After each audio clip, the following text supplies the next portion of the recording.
Welcome back, everybody. I hope you all are having a really wonderful week. I have two or three books to discuss with you today, two of which I finished, one of which I did not, and I don't think I'm going to continue with. The first of which is a classic by an author I've never read before, D.H. Lawrence. This is Women in Love. I adored this book in a lot of ways. It's also very long. A lot of this stuff was censored, or he's kind of talking his way around certain subjects. Women in Love is about essentially two couples. Each of them kind of have like a third person that's in there as well. So I think there are six really interesting characters in here. The women are sisters, Gudrun and Ursula. The difference between these two women is very important, but also very hard to pinpoint. The difference between the men that they end up falling in love with or like pursuing relationships with, Rupert Birkin and Gerald Critch, is much clearer. I think what Lawrence wants to do with this book is sort of, he has this idea that at the point in time in which he writes this, I don't actually know when that was, say like 1915, 1920, something like that there's this sort of industrial undoing of society. So he's very against, he grows up in Nottinghamshire, his father is a coal miner, and one of the men in this book, Gerald Critch, runs a coal mine. So he's sort of taken over ownership of a coal mine from his father. And Gerald very much is working to represent this industrial undoing, this sort of machine-like existence that not only does he take on, but also his workers take on. So there's a lot of really interesting stuff happening there. And then Birkin is actually somebody who I think represents how Lawrence thinks. Is very focused on, he's intellectual, but he's very focused on pursuing love in this kind of new way, this new kind of relationship that maintains sort of individuality. So it's not, you're not giving yourself to the other person. You're sort of maintaining who you are, holding on to who you are, but also creating this partnership. And the way he represents this is sort of as like some sort of mythical, biblical, like new religion type of thing. So there's the religion of this new kind of love, and then there's the religion of industrialism, and that's kind of what he's working with. The way he does this is really interesting. So that sort of sentiment that I explained about Rupert Birkin, this sort of like new love, is not actually that interesting at the beginning, because he's just like this over-wordy intellectual who says so much. And there's this point in time in which Ursula, who's the woman that he's in a relationship with, he starts talking about like star equilibrium, and she just says like, I don't really trust you when you're talking about the stars. And that's the kind of sense you get for like 200 pages of this novel, is that he's just totally talking out of his ass. And he is in many ways. But what we kind of find is that when Ursula and him sort of come together, they bring these two interesting perspectives about what love should look like, and it sort of creates the very thing that I think Birkin was sort of clawing at, but didn't so much understand as like he thought he did. At the beginning of the book, Birkin is in this relationship with this other woman named Hermione, who talks exactly like him. She kind of functions as basically a duplicate of Birkin, except her will, she's too forceful in what she's trying to do. So she's like pretending to be who Birkin is. And in sort of that way, she's sort of pretending to be who D.H. Lawrence is in a lot of ways. And again, not that the character is one-to-one, but I think from what I've learned about like Lawrentian philosophy, the things he was trying to do with his work, this is the sort of person that he used this person to sort of mock himself in a lot of ways. Like I said, with the sort of talking like crazy and unable to shut up and just like kind of talking nonsense. But also I think that there was a very real perspective there that he was trying to get across and sort of inserted himself into the work. Gerald was fascinating. He is not a good guy, I don't think. He's sort of totally consumed by ownership of the mine, by efficiency, by sort of wringing humanity out of business, which I think is how Lawrence saw industrialism. I've been thinking, like, what do I want to read out of a 500-page book, especially one that's basically all, like, I don't know, it's very conversational, but I think that this segment about Gerald is really interesting. And this is, like, right in the middle, page 230. And this is about when Gerald takes over the business from his father, who was a good Christian, who did his best to sort of keep people on who maybe weren't necessary, who paid people more Then the business called for them to get paid, like these sorts of things. As soon as Gerald entered the firm, the convulsion of death ran through the old system. He had all his life been tortured by a furious and destructive demon which possessed him sometimes like an insanity. This temper now entered like a virus into the firm, and there were cruel eruptions. Terrible and inhuman were his examinations into every detail. There was no privacy he would spare, no old sentiment, but he would turn it over. The old gray managers, the old gray clerks, the doddering old pensioners, he looked at them and removed them as so much lumber. The whole concern seemed like a hospital of invalid employees.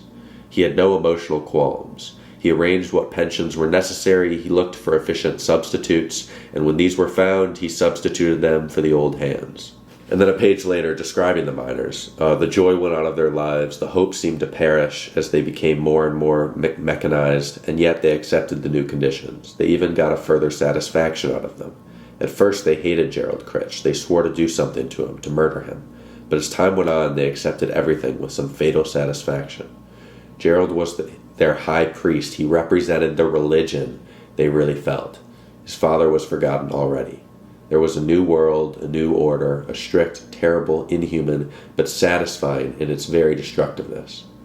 The men were satisfied to belong to the great and wonderful machine, even whilst it destroyed them. It was what they wanted. It was the highest that man had produced, the most wonderful and superhuman. So I think that, his writing is gorgeous. The way he frames these things are really wonderful, and I think he's just very obsessed with this sort of idea that, if religion isn't dominant, what will be? And here's these two sort of fighting tensions. Yeah, I think this book was really good. What I loved about it was a lot of it is just sort of conversation and almost like philosophical conversation. Like I said, he's really obsessed with sort of pushing points and pushing back on himself and then pushing back on that. So I think that the conversations are really interesting. I did read this kind of quickly. I think that taking my time with it would have been a little better. But yeah, I thought the writing was beautiful. Again, it's a little long, and there's probably some stuff that could have been cut. There actually is some stuff that's cut that's in the back here that's interesting. It sort of shows the censorship that Lawrence was under trying to get this published, the stuff he had to take out. Yeah, this is a book I would recommend. I think that out of everything Lawrence wrote, this was sort of what he considered his masterpiece, and it's something I'm glad I read. I just had a test yesterday, my first test in a million years, which was basically like writing essays in person about different passages from some of the books we read. But this one was a lot of fun to write about. There's so much going on. It was just a real pleasure to think about this and really dive into it in a classroom setting. So yeah, Women in Love by D.H. Lawrence, had a lot of fun with that. The other books I've read, this is called The Blindness of the Heart. I've talked a bit about this. This is by Julia Franck. It won the German Book Prize in 2007 maybe, and it is essentially about a young girl growing up in Germany. We start with her as a mother abandoning her child in the middle of World War II at a train station, or at the end of World War II, I believe it is. And then we only return to that scene at the very end, the prologue and the epilogue. And all in between is looking at her as a child, growing up Jewish in a Germany that was headed towards a Nazi regime. We start sort of around World War I. And I think that it was a little ridiculous, actually, how, that story itself is interesting enough and also heartbreaking enough that to insert the kind of stuff she did, I don't think there was a single point where something horrendously awful wasn't happening to the girl in this book. And I think for me, again, I don't want to sound like I need likable characters or I need, good things to happen. I just think that it's almost a cop-out to be like, let me just think of the worst thing I can imagine and make it happen. And then, okay, 30 pages later, let's do the same thing. So I just don't think there was enough substance here, enough characterization. I also think the translation was probably poor for something to win the German Book Prize and to have writing that just isn't very quality surprises me. And so it makes me think that maybe the translation suffered. I'm not really sure. But this is a book that is super interesting historically and for historical purposes and to talk about in the class, but not one that I would recommend by any means to anyone, especially with how long it is. There's a book I'm reading right now called Djinns by Fatma Aydemir. That is one of my favorite books I've read in a while, probably next to Flesh by David Saloy. And that is a book that is more modern. It's also German lit, but it is significantly better. And I can't wait to talk about that in a few days. I have 2 chapters left in that.